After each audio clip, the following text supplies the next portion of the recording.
Uko bisanzwe rero amakuru mashya mugiye kujya muyakura hano ku Mwitsi TV. Reka rero tugaruke mu makuru yacu turebe ibijyanye ndetse n'intambara ziri kuvugwa hirya hino mu isi, ibitangazamakuru byanditse hirya hino kuri iyi ntambara ya Amerika ndetse na Israel byifatanyije bikaba birimo kurwana Iran. Ibi kandi bikaba bibaye nyuma y'uko Perezida Donald Trump afatiye bamwe mu bayobozi ba RDF ibihano bikomeye, bimwe bitigeze bishimisha igisirikare cya RDF habe na gatoya. Uyu munsi rero Perezida Donald Trump akaba yatangarije abanyamakuru ko atanze iminsi 2 yonyine gusa akamaje gufata ikirere cya Iran. Tukaza kureba rero na bimwe mu bitero byagiye bigabwa kuri ambasade za Amerika ziri hirya hino cyane cyane ku mugabane wa Aziya. Turaza kureba kandi icyo Ubufaransa bwatangaje ndetse Ubwongereza ndetse n'abi bihugu biri mu muryango wa NATO niba bigiye guhaguruka nabyo bikaba bigiye kurwanya Iran.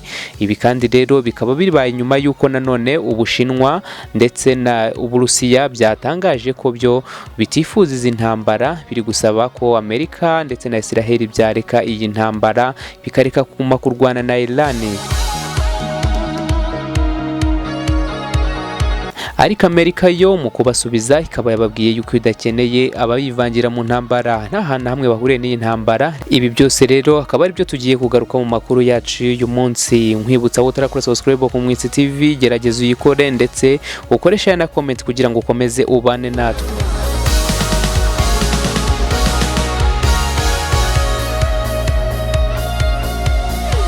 Amakuru yacu rero reka tuyatangirire kuri itangazo riherutse gusohoka. Ni nyuma kandi yaho Leta Zunze Ubumwe za Amerika Minisiteri y'Imari yateguye ibihano ibinyuza rero muri zo Minisiteri z'Ububanyi n'Amahanga, ariko nyuma ibihano byaje guhagarikwa, ariko n'ubundi noneho birangiye Minisiteri y'Imari ifatiye u Rwanda ibihano. Ariko ahanini rero ibihano bikaba bifatiwe bamwe mu bayobozi ba RDF cyangwa se igisirikare cy'u Rwanda. Itangazo rero basohoye ku itariki 2 z'ukwezi kwa gatatu 2026. Reka noneho dusomere itangazo neza twitonze. Bakaba bashinze rero kurenga ku masezerano y'amahoro ya Washington. Ibiro bishinzwe kugenzura umutungo w'amahanga OFAC bafatiye ibihano rero ingabo z'u Rwanda, Rwanda Defense Force cyangwa se RDF n'abayobozi bane b'izo ngabo. Hasi rero bakaba bakomeje kuri itangazo bavuga ngo RDF irashinzwa gushyigikira, guhugura ndetse no kurwanana n'umutwe wa M23. Aha rero ngo RDF kubera ko ifatanya n'uyu mutwe wa 23 ni umutwe wafatiwe ibihano na Leta Zunze Ubumwe za Amerika n'umuryango w'abibumbye, rero ukaba ushinzwe ihohoterwa rikomeye rihonyora uburenganzira bwa muntu no guteza ikibazo gikomeye cy'abimuwe mu byabo muri Repubulika Iharanira Demokarasi ya Kongo.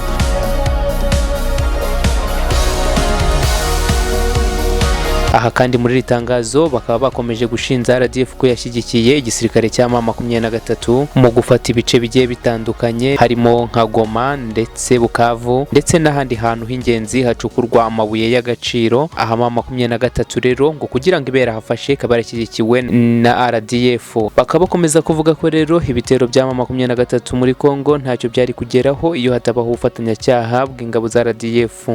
Aha rero Minisitiri w'Imari wa Amerika Scott Bessent yagize ati Perezida Trump ni perezida w'amahoro kandi Minisiteri y'Imari izakomeza gukoresha ibikoresho byose ifite kugira ngo impande zashyize umukono ku masezerano ya Washington zose zubahirizwa inshingano zazo. Dutegereje rero ko ingabo za RDF ndetse n'ibikoresho byabo byose bihita bikorwa muri Kongo nonaha.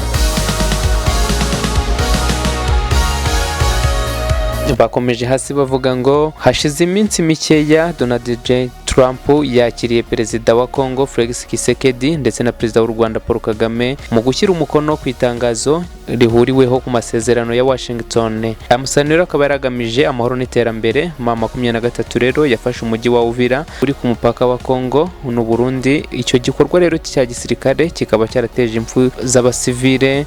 Mu itangazo rero ry'itsinda mpuzamahanga rishinzwe akarere k'ibiyaga bigari, Leta Zunze Ubumwe za Amerika zamaganye ibikorwa bya gisirikare bya M23 na RDF kandi zisaba RDF kuva mu burasirazuba bwa Kongo. Ni itangazo rero ryakomeje kumanuka cyane rigera ku gice cya kabiri kigeraho ko ingabo z'u Rwanda gushyigikira urugomo n'ubwigomeke mu burasirazuba bwa Kongo. Iri tangazo rero rikaba ryakomeje rivuga ko RDF ubufasha butaziguye ku ngabo za 23 n'imitwe yishamikiyeho RDF yabikoze muri ubu buryo ngo yazanye ibikoresho bya gisirikare bihanitse biri ku rwego rwo hejuru ibizana mu mirwano yo mu burasirazuba bwa Kongo. Ibi bikoresho rero kandi RDF yazanye muri intambara ngo harimo n'ibikoresho bihagarika GPS cyangwa se GPS jammer. Ngo ubundi bufasha rero RDF yazanye kuri 23 mu burasirazuba bwa Kongo ngo hakaba harimo n'indege zitagira abapilote ndetse n'ibindi bikoresho ngo bya gisirikare bikomeye. Ibihumbi rero ngo by'abasirikare ba RDF ngo bari mu burasirazuba bwa Kongo ngaho barwana ku mugaragaro kandi ngo bagafasha 23 kuba bagenzura ibice byafashwe. Iri tangazo kandi rikaba rikomeza rishinza ko RDF ihugura abarwanyi ba 23 ngo ndetse kandi ikabahugurira mu bigo bya gisirikare bya RDF ngo ndetse ikabona bafasha no gushaka abandi barwanyi bashya bajya gufasha mama 23 ngo ndetse harimo nabo mu mpunzi.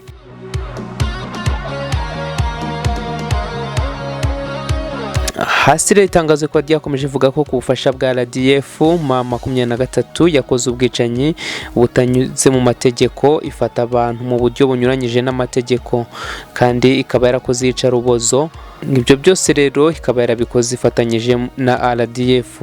Iri tangazo rero rikaba ryakomeje rigira riti muri Mutarama mu kwezi kwa mbere 2025 RDF yagabye ibitero ku ngabo za Kongo ngo zari mu butumwa bw'amahoro za SADC muri Kongo ngo bagaba n'ibitero kandi ku birindiro by'ingabo za ONU zishinzwe kugarura amahoro muri Kongo. Mu gusubiza ubufasha rero bwa RDF kuri 23 ngo u Rwanda rwabonye uburenganzira buhagije ngo bwo kugera ku duce dukungahaye turimo amabuye y'agaciro ndetse mu burasirazuba bwa Kongo. Ngo ayo mabuye rero y'agaciro u Rwanda rwabashije kugeraho ngo akaba kandi yarafashije mu gutera inkunga ingabo za 23. Abafatiwe ibihano rero muri izi ngabo z'u Rwanda za RDF hakaba hari amazina y'abafatiwe ibihano, haribo abayobozi bakomeye muri RDF. Uwa mbere rero uri muri iri tangazo wafatiwe ibihano hakaba ari Vincent Nyakarundi, ukaba ari umugaba mukuru w'ingabo zirwanira ku butaka za RDF.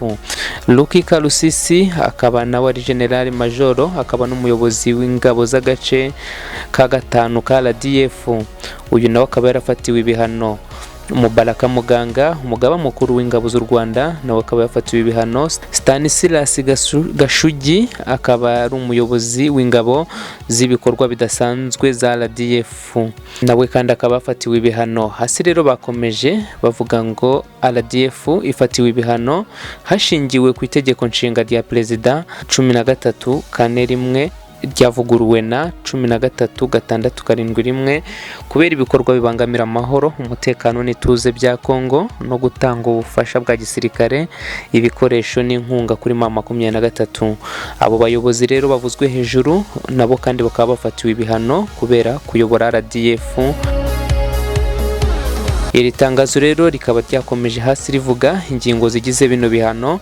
Kubera iki cyemezo umutungo wose n'inyungu zawo biri muri Amerika cyangwa se biri mu maboko y'abanyamerika bikaba bihagaritswe kandi bikaba bigomba gutangazwa kuri OFS. Ibigo bifite ku kigero cya 50% cya se birenga n'abantu bafatiwe ibihano nabyo kandi bikaba byafatiriwe. Rero kugira ngo wumve wenda uburemere bw'ibi bihano byafatiwe bamwe masikari ba RDF, amategeko ya OFS kino kigo cyabafatiye ibihano abuza abanyamerika cyangwa ibikorwa bibera muri Amerika gukora ubucuruzi ubwo ari bwo bwose bujyanye n'umutungo w'abantu bafatiwe ibihano, keretse rero byemejwe n'uruhushya rusanzwe cyangwa se rwihariye. Rero bisobanuye ko RDF ndetse n'abasirikare bafatiwe ibihano nta kigo cyo muri Amerika cyemerewe gukora nabo ubucuruzi, uruhushya rusanzwe cyangwa se rwihariye rwatanzwe. Hasi rero bakaba bakomeje bavuga ko kurenga kuri ibi bihano yafatiye aba bantu bishobora gutuma hafatwa ibihano by'amafaranga cyangwa se ibyaha mpanabyaha ku banyamerika cyangwa se n'abanyamahanga. Abatari abanyamerika rero nabo babujijwe guteza cyangwa se gufasha abanyamerika kurenga ku bihano cyangwa se gukora ibikorwa byo kubyirengagiza. Hasi rero bakaba bakomeje bavuga ko imbaraga n'ubunyangamugayo by'ibihano ya OAC bishingira ku bushobozi bwo gushyira abantu abantu ku rutonde rw'abafatiwe ibihano SDN list niko bayita, ndetse no kubakuraho hakurikijwe amategeko. Bivuze ko rero abo bashyira abantu kuri liste y'ibihano ndetse akaba nabo bongera kubakuraho bitewe n'uko amategeko ariko abigena. Aha rero bakomeza bavuga ko intego atari uguhana abantu, ahubwo ari uguhindura imyitwarire y'abo bantu mu buryo bwiza. Ndetse muri ritangazo hasi bakaba bashyizeho linki kugira ngo ukeneye kubakurwa kuri urutonde rw'abafatiwe ibihano rwa FAC wakanda kuri iyi linki ugakurikiza amabwiriza yashyizweho na OF list kugira ngo bakurwe kuri bino bihano. Iri rero akaba ari itangazo ryasohotse ku itariki 2 z'uku kwezi kwa gatatu 2025. Amakuru yacu rero reka tuyasoreze kuri iyi ntambara Isiraheli, Amerika ndetse birimo kurwana na Iran. Aye rero akaba ari intambara ikomeje gutera benshi ubwoba ndetse ikaba ikomeje gukomera cyane uko umunsi wije n'uko ukeye. Iyi ntambara irimo kugenda yongera ubukana ndetse kandi ariko buri wese yaba ku ruhande rwa Amerika na Isiraheli ndetse no ku ruhande rwa Iran buri umwe ari kugenda ahindura uburyo bw'imirwanire. Iran rero ikaba ikomeje kugaba ibitero ndetse no guturitsa amwe mu ambasade ya Amerika ahari hirya hino cyane cyane kuri umugabane wa Aziya.